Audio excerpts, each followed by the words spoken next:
1 John 1:1. The word that gives life was from the beginning, and this is the one our message is about.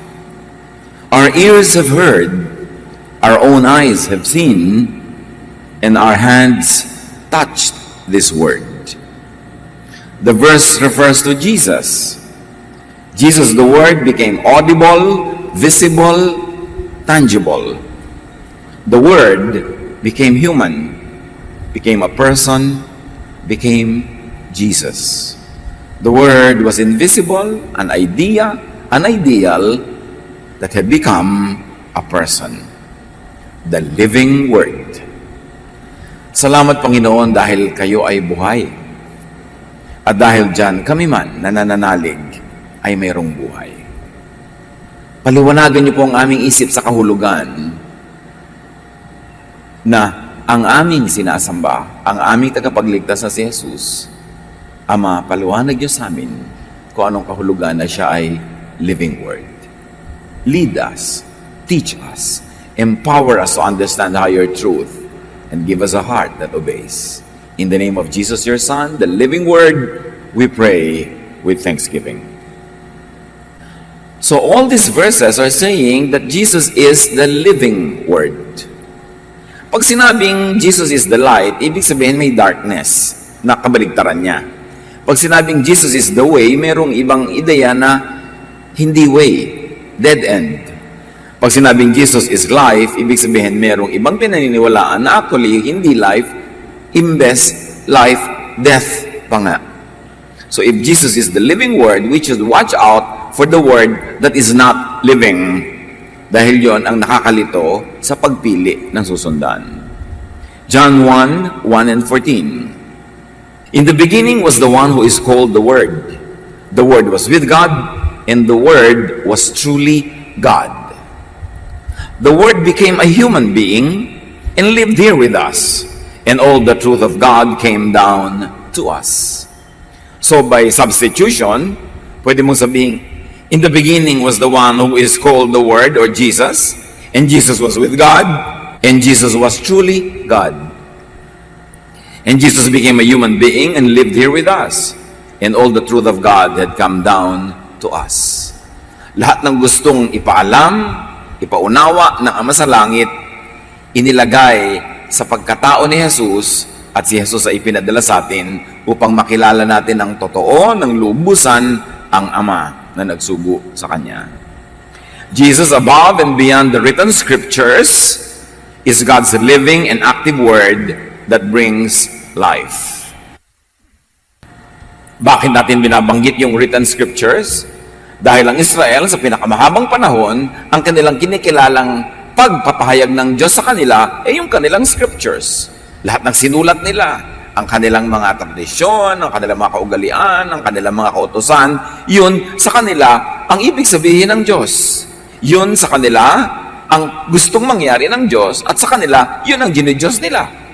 Pero ipinadala ng Diyos ang living word to be compared with the written word that Israel had made an idol of. Sa simula ay dapat nating isipin, the written words were very important, the written words were very, very useful, but when the living word was sent, the living word should be Lord above all words, written or not written. Jesus is Lord of all.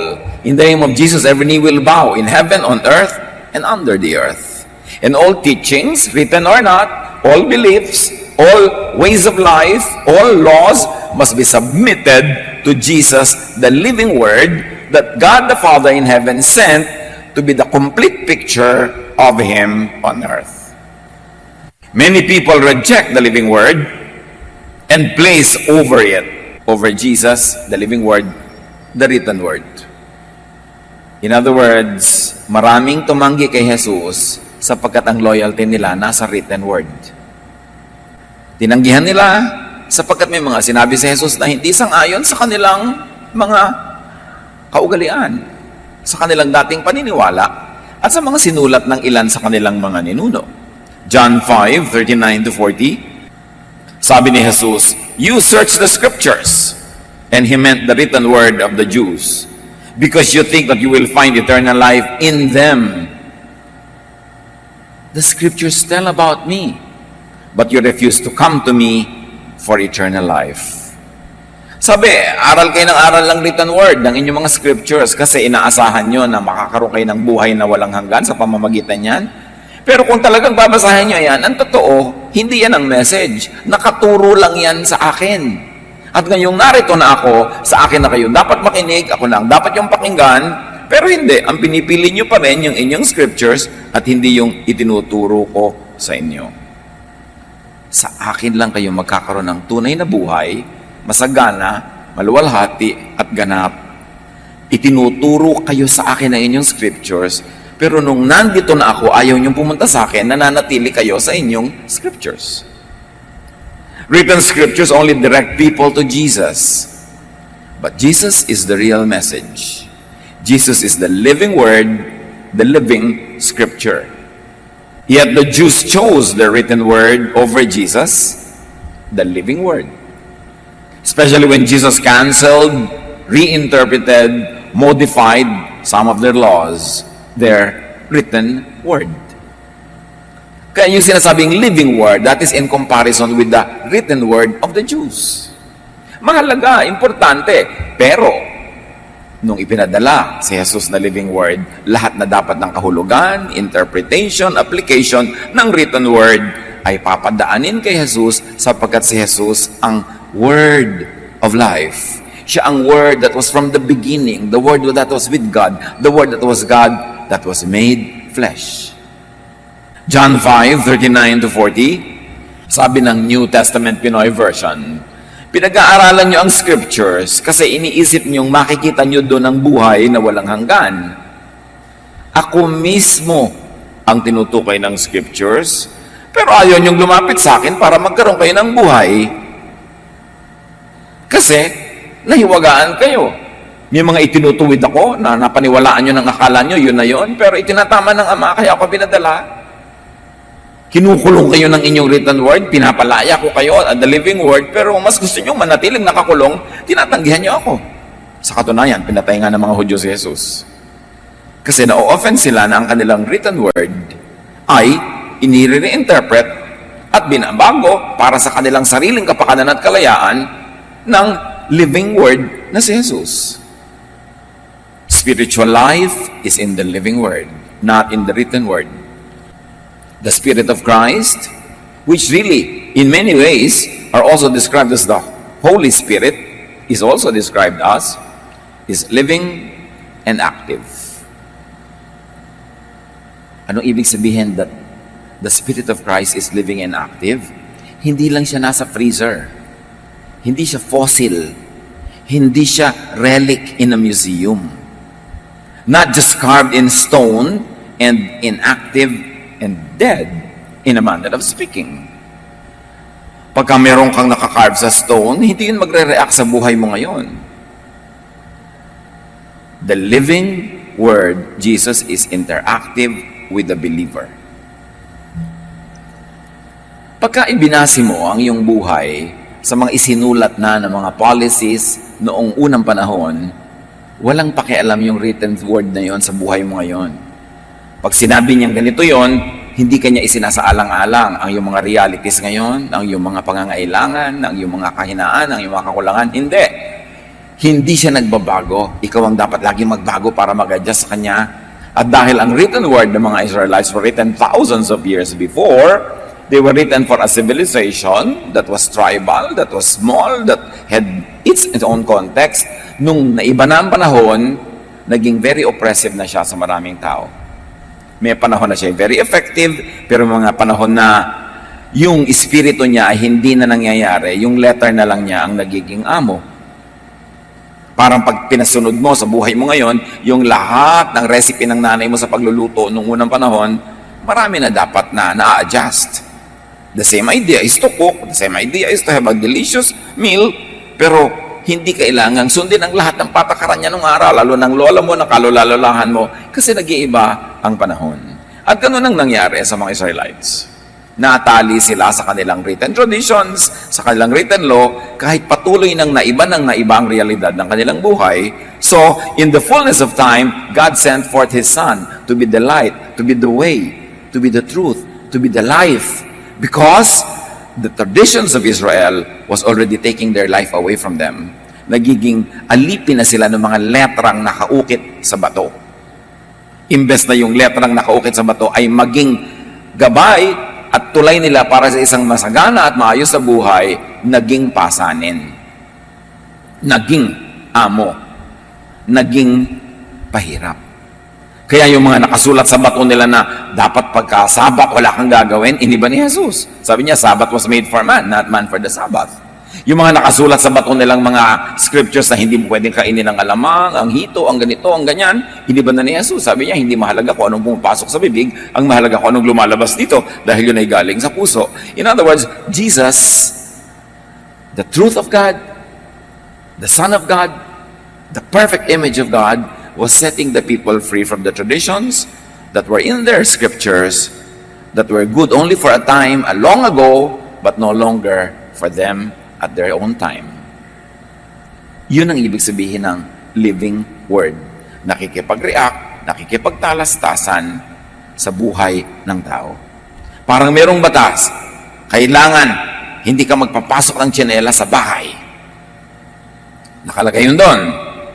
Pero nung araw yun, ang linis-linis ng bahay. Yung pala, nagkaroon ng bagyo, nagkaroon ng mga nabasag na bote, puro bote na doon, basag-basag, papasok ka, susundin mo pa yung law na kailangan, hindi ka magtsinelas, magyapa ka, makakabuti ba sa iyo yun? Hindi magkaroon ka ng mga sugat sa intalampakan. Yun ang sinasabi ng living word. Kumbaga, headyourself is a written word, pero kung living word, sasabihin niya, ay pero may bagyo, may mga bubog, so magtsinelas ka. Living word interacts with your need. Binibigay niya ng user-friendly interpretation and application. And that's what God the Father did when He sent Jesus. Pinadala niya ang living word kasi yung written word was no longer always relevant, kind, and useful to the people. May mga natirang useful and good, kaya tuloy yun. Kaya dapat lahat ng written word ay salain sa living word. At ang dapat na mangingibabaw yung living word kasi siya ang ipinadala ng Ama bilang complete image of His goodness and kindness. Hebrews 4:12, for the Word of God is alive and active. Yung kasi mga written word, parang nasa museum na yan, walang papalitan, walang gagalaw, basta kailangan, yan ang masunod, walang kukurap, kahit ano pang sitwasyon mo. Kaya yung babae who was caught in adultery, dinala nila sa public place, babatuin hanggang mamatay, kasi yun ang sabi ng written word nila. Yun ang sabi ng law. Kita mo ang sabi ng living word na si Jesus? Sino bang walang kasalanan? Mauna nang bumato. In effect, Jesus canceled that law. Walang bumato sa babaeng yon. So hindi nasunod yung batas, hindi nasunod yung written word. Ang nangibabaw yung living word, si Jesus. Because the living word considers the situation of that poor woman. Pinili ba niya na mapariwara? Maaring na itulak siya ng mga kabiguan, kahirapan, pangangailangan, at yun ay inuunawa ng living word, binibigyan ng space. Walang space yun sa written word. Kaya pag laging policy ang pinaandar mo, walang space para maging accommodating and nice and kind ka. Para magche-check-in ka sa isang hotel. Wala namang kalaman-laman, dumating ka ng alas 6 ng umaga kasi ang flight mo ay madaling araw, may room kang naka-reserve, sasabihin sa'yo ng clerk sa desk, Sir, according to our policy, check-in time is 2 p.m. Sabi mo, pero pagod na ako. Wala namang tao yung room ko. Wala nang kalaman-laman ng hotel nyo. Ba't hindi mo pa ako papasukin na ngayon? Policy is policy, sir. Yun ang written word. Wala akong pakialam na pagod ka. Wala akong pakialam na hirap ka. Sabi ng letra, mamaya pang 2 p.m. O 1:59 na. Hindi pa po 2. Yun ang ikinorek ni Jesus. In fact, Jesus called and taught Paul long after Jesus went up to the Father. In other words, ang mga alam ni Paul na itinuro sa atin, wala sa kanilang written scriptures. Bago. Sabi pa nga, ay dinala si Paul sa third heaven. Sabi sa 2 Corinthians 12:2-4. Ipinakita sa kanya ang mga bagay na sabi ni Paul, he heard things that are too wonderful to tell. Not written before. Ibig sabihin, buhay ang pakikipag-ugnayan ng Diyos sa kanyang mga anak, hindi niya ipinako sa mga nasulat na libu-libong taon only. Patuloy ang Diyos na nagpapahayag ng kanyang katotohanan, patuloy siyang gumagabay, patuloy siyang nagtuturo, at hindi pwedeng ang Diyos ay ikahon ng written word na sinulat ng mga taong tinuruan niya noong unang panahon. Hindi pwedeng sabihin ng mga propeta noong unang panahon sa Lord, hindi niyo pwedeng ibahin ang sinabi niyo sa akin 3,000 years ago kasi nakasulat na ito. So ibig mo sabihin niyo, sinulat mo, Diyos above me? Kaya ipinadala ko si Jesus to make me relevant to the people, to set the people free from needless suffering imposed by the law carved in stone, nakataga sa bato. John 14:25-26, all this I have spoken while still with you, sabi ni Jesus. But the Holy Spirit, whom the Father will send in my name, will teach you all things and will remind you of everything I have said to you. So nakita nyo, binuksan pa ni Jesus ang isang pinto para matuto ang kanyang mga anak at mga tagasunod. The work of the Holy Spirit. Definitely, this is not in the written law. It is not in the written word.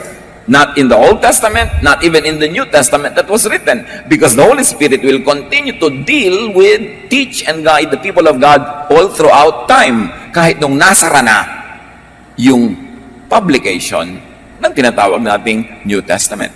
Hindi mo pwedeng ikulong ang Diyos sa text. God is God above text. And this is what it means that Jesus is the living Word. John 6:63, the words I have spoken to you, they are full of spirit and life. When the mind accepts and receives the words of Jesus, the believer receives life.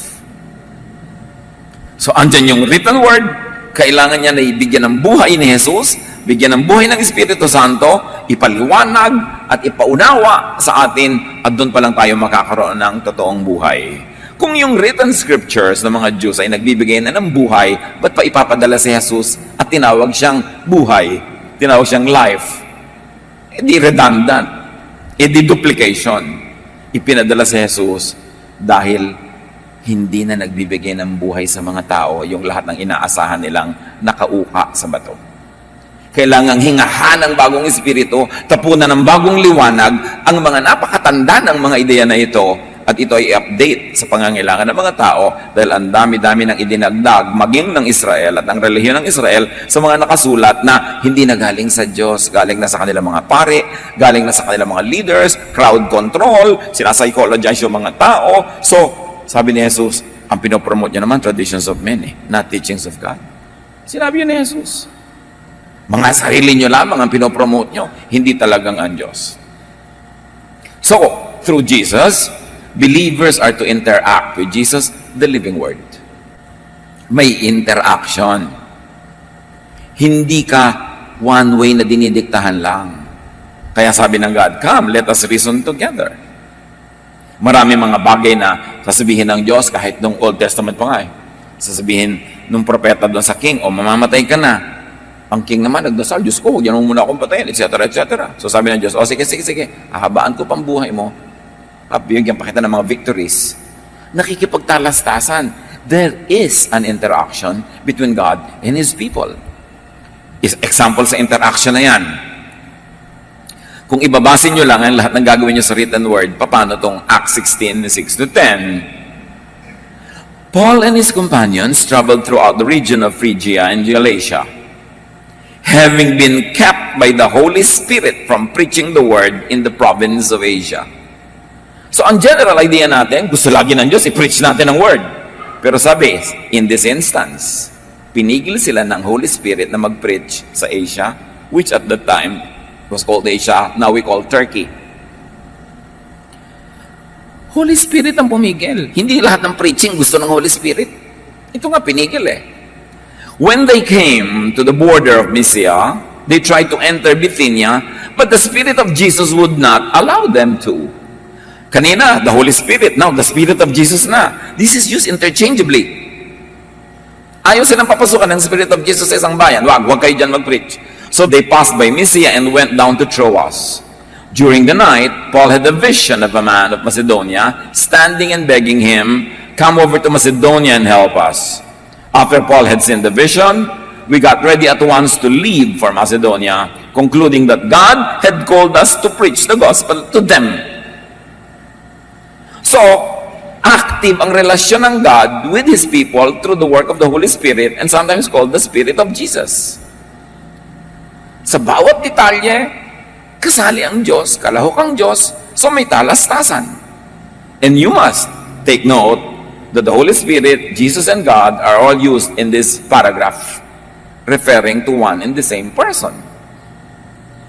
1 John 2:27, Gayunpaman, ang Espiritu ay ipinagkaloob na ni Kristo sa inyo. At habang ang Espiritu ay nananatili sa inyo, hindi nyo kakailanganing turuan pa kayo ng iba. Ang Espiritu ang nagtuturo sa inyo tungkol sa lahat ng bagay. At yan kulang na kulang ang mga Kristiyano kahit ngayon. Kulang na kulang sa pakikipagrelasyon sa Espiritu, sa pakikipag-usap sa Espiritu, lahat itinatanong sa pastor. Lahat iniaasa sa Bible study leader, lahat iniaasa sa libro na nabibili sa bookstore, walang personal na relasyon sa Diyos. Samantalang yung Diyos, the Holy Spirit, or Jesus, interchangeably, ay diretsong nagtuturo sa bawat anak niya. Yan ang dapat nating i-develop, mga kapatid. A personal relationship with God, with the Holy Spirit, with Jesus. Na merong kang hindi maintindihang verse, hihingin mo sa Panginoon, ipaunawa sa iyo. At hindi lahat ay nasa verse. Ito ang lahat ng ginawa nila Paul, walang verse ito na basis. Diretsyong itinuro sa kanila. Hindi ibig sabihin walang kwenta ang verse, pero may mga bagay na napakamahalaga na hindi dumadaan sa verse. Kasi Jesus is the living Word. Hindi yung word carved in stone or printed on paper only. Bagamat yun ay pwede rin gamitin ng Diyos. But first and foremost, Jesus is the living Word. Wala kang kausap na estatwa or rebulto or drawing. Ang kausap mo ay buhay na Jesus. Sumasagot, nagtatanong, nagbibigay ng guidance, namimigil. Tulad yan, pinigil sila Paul, nagbibigay ng direksyon, closes and opens doors. John 16:13, but when He, the Spirit of truth comes, He will guide you into all the truth. So yung guidance na yun is outside of the verses that exist. Because naka-future tense pa. He will guide you into all the truth. So ang mahalaga, mga believers of Jesus, make room for the living Word. Listen to the living Word. Listen for the living Word. Kailangan mo ng guidance? Yes! Nakakatulong na nagbabasa ka ng verses for guidance. Pero huwag mong kakalimutan na ipikit ang iyong mata, manahimik ka at pakinggan mo rin ang sinasabi sa iyo ng living Word. After, above, and beyond the printed Word. Many Christians, like the Jews, have made idols out of the written words. Yun ang idol nila, yun ang kahon nila, doon lang sila kumikilos, at pati ang Diyos, ikinulong nila sa mga kahon na yun. Many Christians have frozen and limited their faith to the written word, neglecting to develop a personal interaction with the living Jesus. How do you develop a living interaction with the living word in prayer? Prayer na hindi memoryado, it must come from your heart. And then a listening ear, because God answers prayer. Kailangan nating i-develop ang personal meditation and reflection. Nagbubulay-bulay, nagmumuni-muni, nag-iisip-isip, o walang iniisip. Nandun ka lang, tahimik ka lang, at hinahayaan mong Diyos ang mag-isip. And you make your spirit listen for the voice of the Holy Spirit. It's a personal and private exercise. Marami mga Kristiyano, ang spiritual activity lang nila is to join a worship service and a worship event. Very important. But unless that is balanced with personal reflection, personal meditation, kulang na kulang yun. How else do you develop a personal interaction with Jesus? In study of Jesus' teachings. Yung pagbabasa niyan, pag-i-interpret at pag-a-apply the way Jesus would. How else? Your interaction with Spirit-filled persons. Kung minsan ang interaction mo with verse worshipers, ma-oppress ka, makukulong ka, ma-judge ka. Minsan naman, useful din yun. Pero do not neglect your interaction with Spirit-filled persons. Yung ang kanilang spirituality, hindi nakakulong sa verses, hindi nakakulong sa written word, kundi malayo ang nararating dahil sumusunod sa free Spirit of God. How else do you develop a personal relationship with Jesus? In obedient action. Ito ang pinaka-effective way to know Jesus and to interact with Jesus, to obey what He tells you to do. Kasi sa pagsunod mo, nakikita mo ang ganda, ang fruitfulness, yung power ng way ni Jesus. Kaya kung naniniwala ka lang, praise the Lord ka, pero hindi ka naman sumusunod sa mga sinasabi sa iyo, hindi ka magkakaroon ng personal interaction with Jesus. Kasi the best way to fellowship with Jesus is to join Him at work. Sabi niya, whoever does my work, who is the one who believes in me. Kasi the more you do the work of Jesus in Jesus style, the more you will know Him. Malalaman mo, ay ganito pala, tama pala, ito talaga ang paraan ni Jesus. This is what works. And of course, another way to develop your personal communication with Jesus is by sensitive openness. Bukas ang isip mo, hindi nakasara. Sensitive ka. Sensitive. Limiting oneself to the law, to the written word, would negate the work of Jesus that sets free. Kasi by basic method, the written word will restrict and confine you.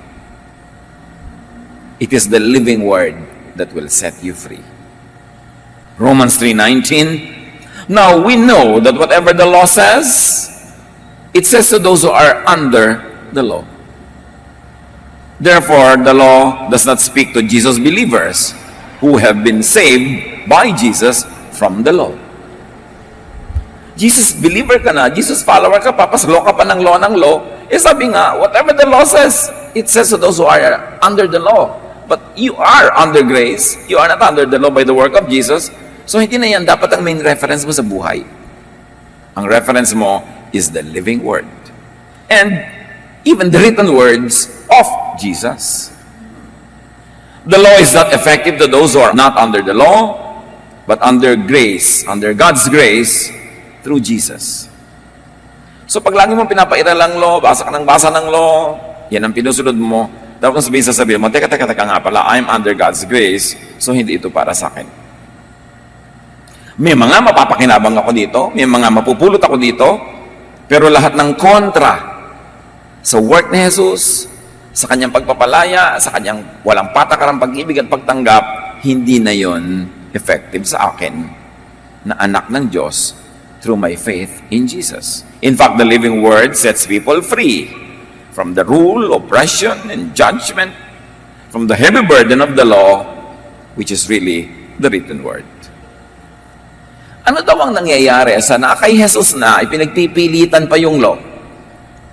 2 Corinthians 3:14-16. But their minds were made dull. For to this day, the same veil remains when the old covenant is read. It has not been removed, because only in Christ is it taken away. Even to this day, when Moses is read, a veil covers their hearts. But whenever anyone turns to the Lord, the veil is taken away. How clearer could one get? Yun daw nagpipilit kay Moses, nagpipilit sa written word, yung nagpipilit diyan sa mga law na yan, nagdidilim ang isip, pinagdidimlan ng katwiran. Sapagkat tuwing pupunta ka kay Moses, tuwing pupunta ka sa mga written laws na yan, dumidilim ang iyong isip na parang tinatalokbungan ka ng takip. At ang takip na yan ay natatanggal lang pagka ikaw ay lumapit kay Jesus, naniwala sa Kanya, sa Kanyang pagtuturo ng pagpapatawad, ng pag-ibig, ng kalayaan, dun lang lumilinaw ang iyong mata. When people insist on the law, on the written word of the Jews, their minds are darkened. According to 2 Corinthians 3:14-16. Nakakabulag, nakakapagpalabo ng pangunawa ang pananalig kay Moses sa Old Covenant kasi meron ng New Covenant in Jesus. The true living and life-giving vine is Jesus, not petrified, outdated, written religious texts. Ito ang dapat maintindihan talaga ng mga Christians. Kasi parang halo-halo. Pinaghahalo-halo nila si Moses at si Jesus, yung law at saka yung grace, yung forgiveness at yung parusa, kaya tuloy lito. John 15:5, sabi ni Jesus, I am the vine, you are the branches. If you remain in me and I in you, you will bear much fruit. Apart from me, you can do nothing. Malinaw ang sinasabi niya. It is in remaining in Jesus' words, not in other words, that there is life and power. 2 Corinthians 3:6. He makes us worthy to be the servants of this new agreement that comes from the Holy Spirit and not from a written law. After all, the law brings death, but the Spirit brings life. Hindi man pwede, hindi ito makakita kung nagbabasa ka ng Bible. Sabi niya, nagiging lingkod tayo ng Diyos dahil sa bagong kaayusan. Based on the living word, not on the written word, the law. Sabi niya, sa katunayan nga, wala ka namang mapapala dyan sa law. Mamamatay ka pag diyan ka sumunod. Kasi hindi ka papasa sa lahat ng inihingi niyan sa'yo. Gusto mo ng buhay? Go to the Spirit. The Holy Spirit, the Spirit of Jesus, the Spirit that God the Father sends. Binigyan niya kami ng kakayahang maging lingkod ng bagong tipan, isang kasunduang hindi ayon sa kautosang nakasulat, kundi ayon sa Espiritu.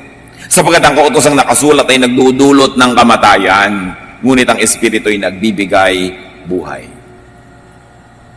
So, huwag ipagpilitan si Moses sa buhay.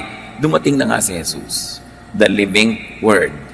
Jesus saves people from judgment, from death, from the old covenant that says, the soul that sins, it shall die. The covenant that says, if you follow all the laws but break one, it's as good as breaking all. The law that says, no one is righteous, not even one. So lugi ka dyan. 2 Corinthians 3:7-8, the law of Moses brought only the promise of death, even though it was carved on stones and given in a wonderful way. Sabi niya, alam niyo, pag sinunod kayo ni Moses, dadanilan niya sa kamatayan kasi kahit kailan hindi kayo papasa. Sabi, oo, nakauka yan sa magandang bato at ang ganda ng pagkakabigay, dramatic. Pero ang ending niyan, kamatayan. Huwag kayo dyan umasa. Umasa kayo kay Jesus, the living Word. That saves you from that law because that law will only condemn you. Well, some old verses are important guides for spirituality, and indeed there are many, many old verses that are still very, very important. The written word is not the foundation or center of the Jesus faith. Jesus, the living word, is. What Jesus said that is written now in the Gospels, that's the most important. But Jesus continues to speak to us beyond the written verses. After the written verses had been finalized by their editors and their publishers, God still speaks to His children now through the living Word. Huwag niyong papabayaan yung communication niyo with the living Word dahil yun ay buhay at patuloy. 1 Corinthians 3:11, because Christ is the only foundation. Walang iba. Walang ibang teacher, walang ibang katuruan. Because Jesus lives personally, Connecting with Him will give spiritual life to believers. Sabi nung iba, dry na dry po ang buhay ko, parang wala ako sa Panginoon. Baka puro verses ang inaasahan mo. Hindi nga po ako nagbabasa ng verses. Yun naman pala, hindi ka nagbabasa ng written, tapos wala ka rin ng living word. Feeling dead ka talaga. Kasi ang tunay na yung buhay na buhay ka, you interact. Yung kausap mo ang Diyos, nakikipagtalastasan ka, nagtatanong ka, at makikita mong sumasagot. God answers. Hindi yung ang lahat ibabase mo sa mga policy, sa mga nakasulat. Ano po ang pwede natin gawin ngayon sa church? According to our church discipline, Article 4, Paragraph 3, ganito dapat ang gagawin natin. Puro written naman po tayo. Hindi ba pwede tayo ngayon magtanong sa Spirit directly at maniwala tayong nag-guide siya? Naku, huwag kang nagaganyan. Baka ma-misguide ka ng devil. It's true, pwede ka ma-misguide, pero pwede ka rin mag-guide. Dapat lang binabantayan mo kung guni-guni mo na lang pala yung akala mo sagot ng Diyos. Paano mo malalaman guni-guni mo lang yan? Maging maingat tayo kung ang akala natin na sagot ng Diyos ay yung talagang gusto-gusto natin marinig. Kasi guni-guni lang natin yon, pwede yon. O yung desire na desire mo talaga, be suspicious of yourself.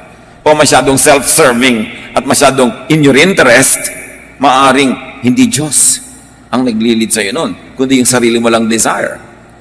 Kaya yung mga tunay na tinawag ng Panginoon sa ministry, 99% doon, ayaw sa ministry. Sa una, ayaw talaga. Pero talagang doon sila nadala kasi Diyos ang may gusto. So be suspicious of yourself when you like something too much also. Baka gusto mo lang. Kaya mas nakakatiyak ka nga na Diyos ang may kagustuhan kung yung nagaganap labag sa yung kalooban. Pero yung pa rin na nagaganap, maaari talagang the Lord prevails. Pero pwede rin naman na yung gusto mo, gusto rin ng Diyos. So, magkaayon kayo, kaya napakasarap sumunod. Pero may mga pagsunod na hindi masarap. Pero sumusunod ka talagang dahil yun ang gusto ng Diyos at malinaw sa yung yun ang gusto ng Diyos, kaya kahit mahirap, sumusunod ka. Katulad ni Paul, marami siyang ganyang experiences. So, wag laging puro law. Puro don't do that. God saw you. It's a sin. Kasi nga, hindi na tayo under the law. Wala tayong license to do everything wrong. We were set free to be good, to be kind, to be loving, not to be wrong and not to be evil. Romans 7:6. But the law no longer rules over us. We are like dead people, and it cannot have any power over us. Now we can serve God in a new way by obeying His Spirit, and not in the old way by obeying the written law. So may mga new ways. At yung new ways ng New Testament, 2,000 years ago na yon, pwedeng newer ways are available now because God is living. Hindi siya na-preserve at nalagay sa museum nung isinara na yung New Testament. Patuloy ang Diyos na buhay at hindi siya pwedeng ikulong sa written text. Kaya dapat tayo nakikinig lagi. The Spirit of God lives in our hearts. Makikinig kayo doon. Makikinig tayo sa written word. Pero pag nagkontra yung written word at yung malinaw na udyok ng Spirit, which ang ending is loving, kind, restful, unahin ang pakikinig sa living word. Ngunit malaya na tayo ngayon mula sa kautusan dahil namatay na tayo sa kasalanang dating umaalipin sa atin. Hindi ang ibig sabihin nito ay hindi na ako nagkakasala, lagi na akong panalo sa kasalanan. No, patay na tayo sa kasalanan, ibig sabihin wala nang hold sa atin yung law that covers the law against sin. Pag namatay ka, hindi ka nagsisingilin sa utang. Pag namatay ka, lahat ng utang mo bayad. Yan ang ibig sabihin, patay ka na sa kasalanan. Ibig sabihin, bayad na yan. Hindi ka na pwedeng singilin ulit. Binayaran na yan ni Jesus. Kaya tayo naglilingkod sa Diyos, hindi ayon sa lumang batas na nakasulat, kundi ayon sa bagong buhay ng Espiritu.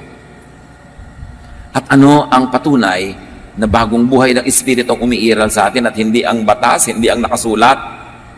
Ang buhay natin ay napupuno ng forgiveness, ng acceptance of others and of ourselves, and of love. Because you will know a tree by its fruit. At sabi ni Jesus, malalaman nilang tunay ko kayong mga alagad kung kayo nag-iibigan at maibigin. Yun ang tunay na pamantayan. Paano malalaman na, paano itong ginagawa ko? Approve ba ang Diyos dito? Samantalang sabi ni Moses, batuhin. Pero eto ngayon ang resulta. You become forgiving, you become loving, you become accepting. And because of that, you are restful, you have peace, you have joy. Tama ang ginagawa mo according to the living word. Kasi yan ang tunay na bunga ng Jesusness. 2 Corinthians 3:3, You show that you are a letter from Christ, the result of our ministry, written not with ink, but with the Spirit of the living God, not on tablets of stone, but on tablets of human hearts. Sabi ni Pablo, pinapakita nyo na talagang bunga kayo ng aming mga pagsisikap na kayo ay turuan at akayin, kasi nakikita sa inyo na yung buhay nyo parang sulat ni Kristo, parang essay, parang tula ni Kristo, pero hindi sinulat sa ink ng written law, but with the Spirit of the living God. Hindi isinulat sa mga malalamig at matitigas na bato na hindi nag-a-adjust sa pangangailangan at mga kagipitan ng tao, kundi batas na isinulat sa puso ng tao. Pusong mapagtanggap, maibigin, pusong binibigyan ng puwang ang pangangailangan ng kapwa at hindi gumagamit ng written law para siya gipitin at parusahan.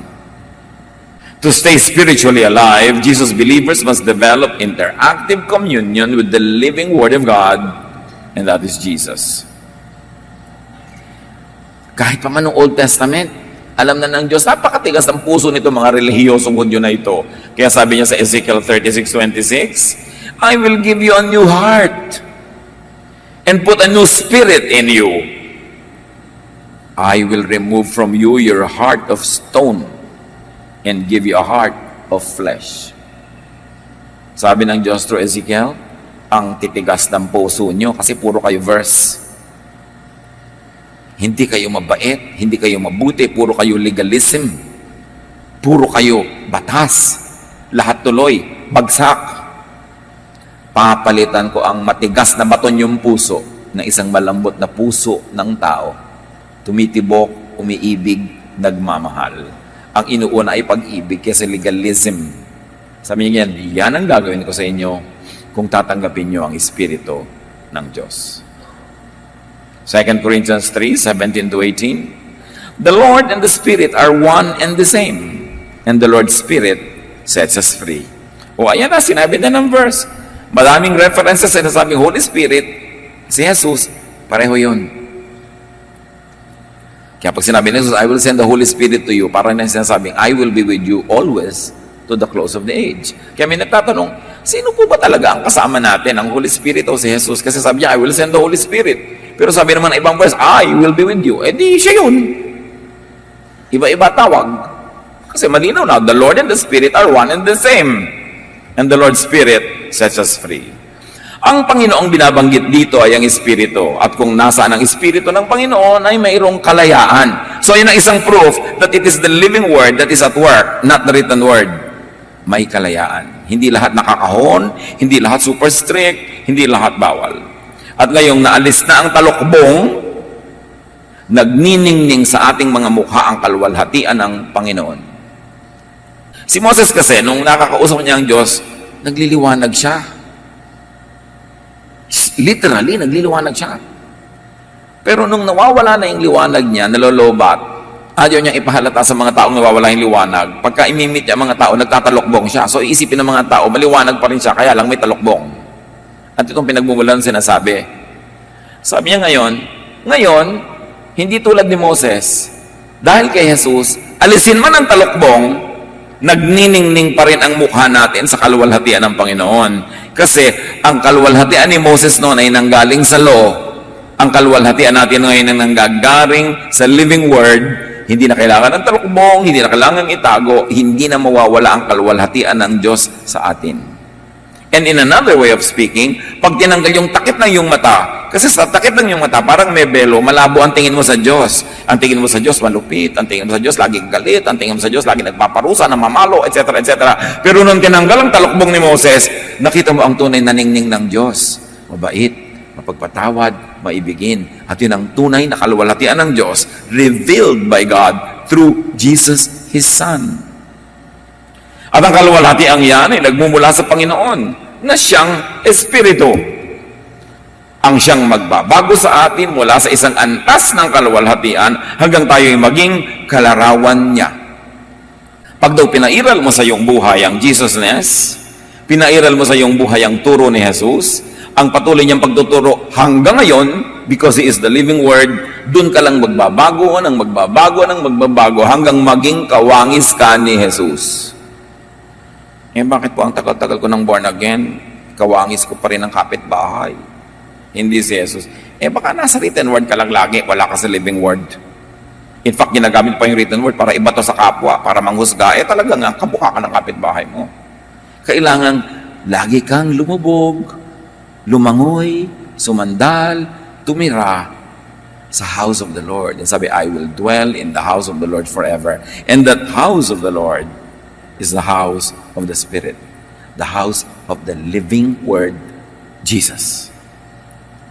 Because the written Word means imprisonment. Lahat bawal. Lahat nako-condemn. But the true Jesus believer sets other people free as well. Free to love and to be loved. Hindi free to do wrong, ha? Free to love and free to be loved. Are you free to love? No. May mga nanay nga dyan, gusto itakwil yung anak. Magpapapayo sa akin, Pastor, yung anak ko po, naku, ang buhay, ang lifestyle, ang character, very unbiblical. Itatakwil ko na, palalayasin ko na. Sabi ko, bakit naman? Eh kasi po talagang against siya sa mga laws of God, ang buhay niya. Sabi ko, alam mo, bago ka maging theologian, babae, ba't di ka na lang muna maging ina? Baka nanay ka na lang. Ibig mo sabihin, hindi ko po itatakwil. Eh, may nanay ba naman nagtatakwil sa sariling anak dahil lang hindi ka agree sa buhay niya? Hindi na nga siya agreeable sa iyo, hindi siya agreeable sa marami. Sino pa ang kukup sa kanya? Ikaw ang inanay niya eh. Wala kang ka-Jesus-Jesusness, puro ka Mosesness. Yan ang napala mo kasi simba. Naging malupit ka sa sarili mong anak. Puro doktrina ang laman ng iyong utak. The highest doctrine is the doctrine of love. Tapos para lang good looking ka sa church, ba ipakitang godly woman ka, itatakwil mo sarili mong anak. Ano klaseng nanay ka? Nasaan yung Jesusness? Kaya na sinasabi, the living word must prevail over the written word. And the living word is telling us all the time to love, to be loving, and also to be open enough to accept love. Kasi marami, wala silang problema to love, pero may problema sila to accept love. Pride, masyado insecure, ayaw nilang minamahal sila, ayaw nilang tinutulungan sila, kasi gusto nila self-sufficient sila. Pero in their own private time, alam din nila yung sinasakmal din sila ng mga pangangailangan at mga kalungkutan. The living word means freedom. The living word sets people free to become like Jesus. The living word sets people free into Jesusness. Yun ang mahalaga sa lahat, Jesusness. Hindi lang Christianity. Kasi yung Christianity, kasama na yung 2,000 years, pati mga error ng simbahan, ng mga relihiyon, mga gyera ng mga Protestante at Katoliko, mga gyera ng mga Kristiyano at mga Muslim, kasama na yung sa ibig sabihin ng Christianity, pero wala yan sa Jesusness. Kaya dapat bumalik ka doon sa basic, very, very fundamental spirituality, which is based on Jesus, not on the history of the church. Because the church had not always been faithful to Jesus. Yung pangangamkam ng mga lupa, pagpatay sa mga ibang may paniniwala, walang Jesusness dyan, but that's part of Christian history. Kaya dapat balik ka kay Jesus. Hebrews 8:10, but now I tell the people of Israel, this is my new agreement. The time will come when I, the Lord, will write my laws on their minds and hearts. Get niyo ba yan? Hindi lang yung nakasulat sa papel, nakauka sa bato, ang law ng God. Sabi niya, I'm going to write my laws, my new agreement on their minds and hearts. Kaya hindi po ako pwede mag-quiet time, wala po akong dalang written word. Wala ka bang utak? Wala ka bang puso? Nagsasalita din dyan ng Diyos. Huwag kang masyadong over-dependent on religious props. Because your heart is the kingdom of God. Your mind is the throne of God. Pag inialay mo yan sa Panginoon, maninirahan dyan ng Panginoon. Sabi niya, the kingdom of God is within you. Andyan. The word of God is within you. Makinig ka lang. Because the word of God is alive. Hindi siya frozen. Hindi siya preserved. Siya ay alive. Kaya mahalaga mga kapatid talaga yung personal meditation. Kakausapin ka ng Diyos. And the Word of God is not always on stone or paper. Because on stone and paper, it is cold and hard and dense. Saan daw ilalagay? In your minds and hearts. Ibig sabihin, God will speak to you through reason and through love, not cold legalism. Kita nyo, ang law ng Israel na nakauka sa bato, nakasulat sa papel, sabi, yung babaeng caught in adultery dapat patayin. Pero ang pinairal ni Lord, yung law na nasa mind and heart ng tunay na mga anak ng Diyos. A heart that is loving and reasonable, that says, oh come on, let's put this law in the museum because my heart and my mind tells me that this woman needs to be loved. And people will insist, but the law says! Pero sabi nga, we have a new agreement with God, a new covenant, written in our hearts, in our minds. So, a true godliness will be reasonable more than legalistic, will be loving more than punitive, will be accommodating more than rejecting. Yun ang new law written in our hearts by Jesus. At yun ang law na dapat umiiral sa puso ng tunay na naniniwala kay Jesus. At sabi sa Hebrews 8:10, I will be their God, not their texts, not their tradition, not their history. I will be their God, and they will be my people. Ako na talaga, not their laws, not their traditions, not even their scriptures. My love, my reason, in their hearts, in their minds. This is the new spirituality. This is the new covenant. The new covenant written in the blood of Jesus. John 6:35 and 68. Jesus replied, I am the bread that gives life. Not your texts, not your history, not your religion. I am the bread that gives life. No one who comes to me will ever be hungry. No one who has faith in me will ever be thirsty. Those that rely on the written word will be hungry and thirsty. Lagi silang kulang, gutom at uhaw. At sabi ng New Testament Pinoy version, nagbulungan ng mga tao sa sinabi niyang, ako ang tinapay na bumaba galing sa langit. Ako ang tinapay ng buhay. Marami sa mga disciples ni Jesus ang nakikinig nito, ang nagsabi, napakahirap ng teaching na to. Sino kayang makakatanggap nito? Dahil dito, maraming disciples ni Jesus ang tumalikod at ayaw nang sumunod sa Kanya. Bakit? Gusto nila yung written law. Ayaw nila nung living word. Gusto nila yung written word nila. Kaya tinanong niya ang 12 disciples, kayo, gusto nyo rin bang umalis? Sumagot si Simon Peter, Lord, kanino kami pupunta? Nasa inyo ang salitang nagbibigay ng buhay na walang hanggan. Naniniwala kami at naintindihan namin na kayo ang banal na pinadala ng Diyos. Kayo ang perfection of the law. Kayo ang kapalit ng mga dapat palitan. Kayo ang pag-repair doon sa mga sira. Kayo ang nagbibigay ng buhay doon sa mga pumapatay. Kayo ang nagbibigay ng pag-ibig doon sa mga namumuhi at nagagalit. Kanino kami pupunta? Kayo lang nagtuturo niyan. So hindi kami alis. Kahit mahirap maintindihan. Alam niyo, mga bagay na espiritual, hindi laging madaling maintindihan. Mas madaling maintindihan yung nakasanayan na kasi hindi mo naiisipin natanggap mo na.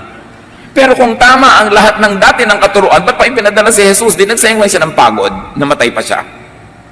Ipinadala siya kasi maraming mali na dapat itama. Ipinadala siya kasi hindi nagbibigay ng buhay yung written word ng mga Hudyo. Nagbibigay lang ng judgment at kamatayan. Jesus was sent to be the living word to give life.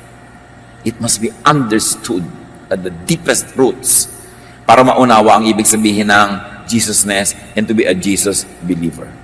John 5:39-40. You search the scriptures because you think you will find eternal life in them. The scriptures tell about me, but you refuse to come to me for eternal life. You insist on your scriptures. So what do? The written word is very important up to now, but filter the written word. Salain. Filter the Old Testament Jewish scriptures. Filter the New Testament Christian scriptures. Filter the post-New Testament Christian doctrines and practices in the last 2,000 years. Filter everything through the living word, who is Jesus. And this living word is living in your heart, in your mind, giving you reason, giving you light, giving you life. I-filter nyo lahat dun. the final word must come from the living word who is Jesus. Jesus is the supreme core ng abuse yan, ng living word na yan. Test for truthfulness, then apply the living word of Jesus. Suriin ang personal mong bias. Baka akala mo guidance ng living word, vested interest mo lang pala. Suriin ang yung personal desire, ang selfish interest. Suriin din ang mga sabi-sabi ng iba. Kung minsan nakatanim sa utak mo, akala mo galing sa Diyos, sabi-sabi lang pala ng iba. Suriin ang mga kung ano-ano pa, and all this could shape God's will. Yung sabi, ito ang God's will, God told me, suriin nyo lahat yan sa mga pamantayan. Kasi God told me, papautangin mo daw ako, guni-guni mo yan, kasi God did not tell me. Ibig mo sabihin, bibigyan ka ng Diyos through me, sa'yo sinabi, hindi sa akin. So, wishful thinking mo lang yan, sister. Hindi yan will of God, hindi yan living word, guni-guni mo yan. So, marami rin tayong guni-guni, so dapat din natin talagang suriin. That's why it is important to know the written word in the gospel, the word of Jesus, and then, i-compare mo sa inire-reveal sa iyo na living word. And when the comparison puts your interest at first, gives you advantage, be suspicious. The living word revealed to you is mostly for personal application only. Hindi mo pwedeng sabihin, may revelation sa akin ng Diyos na lahat kayo magbibigay sa akin ng tigwa 1,000. No. A living word revealed to you is mostly for personal application and it guides only your own behavior, not the behavior of others. Hindi ka pwedeng gumawa ng doktrina for others out of the personal revelation to you by the living word, the Spirit. Kasi, kung para sa lahat yon, dapat ni-reveal din sa lahat. Kaya, don't universalize a personal leading by the Holy Spirit. Pang sayo lang yon. And very importantly, do not impose it on others. And in very different situation other than the original situation in which you receive the revelation or the vision or the guidance. Hindi natin isinasara ang pinto natin dyan sa mga vision, mga revelation, mga kinausap ako ng Diyos, but don't abuse it. And mostly, kung ikaw lang kinausap, pang sayo lang yon. Hindi mo pwedeng pasunurin yung iba sa sinabi sayo lang naman sinabi. Unless you were obviously called by God to lead, which is entirely a different story. And there is a test for authenticity of calling Jesusness. Paano mo yan matetest? The message is Jesus, not someone else. The fruit is Jesusness, not Mosesness. And that fruit of Jesusness is freedom, not prison. It is rest, not stress. It is peace, not trouble. And it is love, not hatred. The fruit of true work of the living word is goodness and mercy. Doon mo malalaman na safe to assume na itong pumapasok sa aking isipan, itong laman ng aking puso ay inire-reveal ng living word. Kasi it is loving, it is peaceful, it sets free, it is restful, it is good and merciful. Most underdeveloped area of spirituality is a living, active, and interactive relationship with Jesus. Ito ang homework nating lahat, mga kapatid. Huwag lagi kayong umasa sa nadidinig nyo sa radyo, napapanood nyo sa video, nadidinig nyo sa pulpit, nasasabi ng Bible study leader. Every child of God has the privilege and duty to develop a personal relationship with God. Direct. Passing through no one. Dahil lahat tayo anak ng Diyos, walang apo ang Diyos. Lahat tayo directly related to God bilang anak. And a big hindrance of spiritual freedom and growth is the lack of understanding and appreciation of the living word. Lack of subscription to Jesus, the living word. Panginoon, turuan niyo po kami kung paano ito i-operationalize in our lives. Paano i-apply? Paano paaandarin at pagbubungahin sa buhay namin yung diretsahan, personal na relasyon sa iyong anak na si Jesus. Salamat po at pwede pala yun. Pwede ang personal na relasyon. Di namin kailangan ng tagapamagitan, ng referee. Di namin kailangan ng teacher o leader dahil lahat kami anak nyo. Teach us, O God, to develop this personal relationship with your Son, Jesus. Pagbulay-bulayan natin ito sa mandali, hinga ng Panginoon ang personal guidance how to make this very, very fruitful in your own lives. Lord, continue to speak to your people in some moment of silence.